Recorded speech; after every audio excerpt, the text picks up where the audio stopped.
কে আপনারা সবাই জানেন যে এটা অনেক দিন থেকে টেনশন চলছিল। তো আজকে আদালত কাকলি গুপ্ত যিনি ছিলেন বিডিএর চেয়ারম্যান, উনি কাকলি গুপ্তকে 3 বছরের সাজা দিয়েছেন, 3 বছর।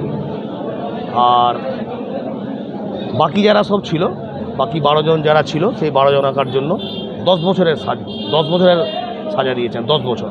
বলছি 326 এবং 307 দ্বারা দুটো কি 3 বছর এবং 10 বছর করেছে? 326, 307 ওইটা কাকলির ক্ষেত্রে কনসিডার করা হয়নি। কাকলির ক্ষেত্রে যেটা কনসিডার করা হয়েছে সেইটা সেকশনটা 341 এবং 34। 341 আর 34-এ এই দুটো সেকশন কভার করে, দুটো সেকশনকে কনসিডার করে কাকলি গুপ্তকে 3 বছরের কারাদণ্ড দেওয়া হয়েছে। অবশ্যই শারীরিক অসুস্থতার কারণ, ব্লকেজ অফ হার্ট, ক্যান্সার, এইগুলো সব কনসিডার করে কোর্ট 307 আর 326 দুটোকে কনসিডার করেননি ওনার ক্ষেত্রে। 341 আস্তে আস্তে বলতে দেন, না হলে আর বলবো না। 341, 341 আর 34 এই দুটো কাকলির ক্ষেত্রে কনসিডার করে কাকলি গুপ্তকে বা তাকে 3 বছরের কারাদণ্ড দেওয়া হয়েছে। আর বাকিগুলোর ক্ষেত্রে 326, 307, 341 আর 34 এইগুলোকে কনসিডার করে ওনাকে 10 বছরের কারাদণ্ড দেওয়া হয়েছে। 360 সিআরপিসি তো কাকলি গুপ্তের আইনজীবী আপিল করেছিলেন, সে কি কোর্ট দিল? আমি কি করেছিলাম? আপনি নয়, যারা আইনজীবী ছিলেন কাকলি গুপ্ত তারা 360 সিআরপিসিতে অ্যাপ্লাই করেছিলেন, ওরা কি 360 হ্যাঁ 360-তে অ্যাপ্লাই করে। এবার তো না, এবার তো যেহেতু 341 আর 334 যেটা কোর্ট যে সাজাটা দিয়েছেন, অটোমেটিক্যালি ওনাদের তো ওটা তো বেল প্রেয়ারের ক্ষমতা থেকেই গেল।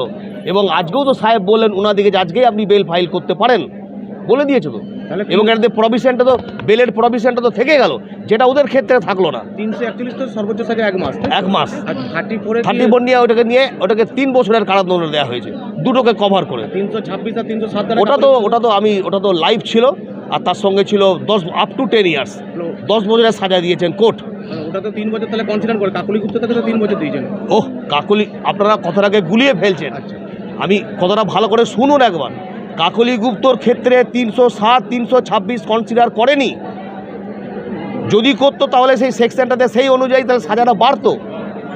যেহেতু সেকশনটা কনসিডার করা হয়নি, 307 আর 326, 341 আর 34 এই দুটোতে কাকলি গুপ্তকে সাজা দেওয়া হয়েছে।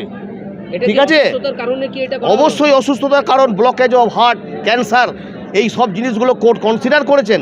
কোর্ট কনসিডার করেই তো এটা 341 আর 34 নিয়েছে। কাকলির গুপ্তর ক্ষেত্রে 326 আর 307 নেয়নি, যেটা অন্য সবারই ক্ষেত্রে নেওয়া হয়েছে। এবং অন্য সবারই ক্ষেত্রে নেওয়া আছে, সেইখানে দুটো ভাগ করা আছে। 326-এ একটা পার্ট 1-এ বলা আছে যে লাইফ, আর একটাতে বলা আছে পার্ট 2-তে বলা আছে তারা আপ টু 10 ইয়ার্স। ওই 10 ইয়ার্স থেকে কনসিডার করে 10 ইয়ার্সের সাজা দেওয়া হয়েছে। বাকি হ্যাঁ ফাইন ওদের ক্ষেত্রে করা হয়নি। এই কাকলি গুপ্তর ক্ষেত্রে এই 3 বছর আর তার সঙ্গে 5,000 টাকা। সবার ক্ষেত্রে কি সশ্রম কারাদণ্ড? আর এদের ক্ষেত্রে শুধু 10 বছর, এখানে কোনো ফাইন করা হয়নি। আমার নাম হরিদাস মুখার্জি, আমি এই কেসের সরকারি আইনজীবী। হ্যাঁ, রিগোরাস ইমপ্রিজনমেন্ট, আড়াই। হ্যাঁ, যারা 10 বছরের হয়েছে তারা এই কোর্টে আর বেল দিতে পারবে না? না, এখানে তাদের বেলের পাওয়ার নেই, তারা হাইকোর্ট, তাদেরকে হাইকোর্টে গিয়ে বেল ফাইল করতে হবে।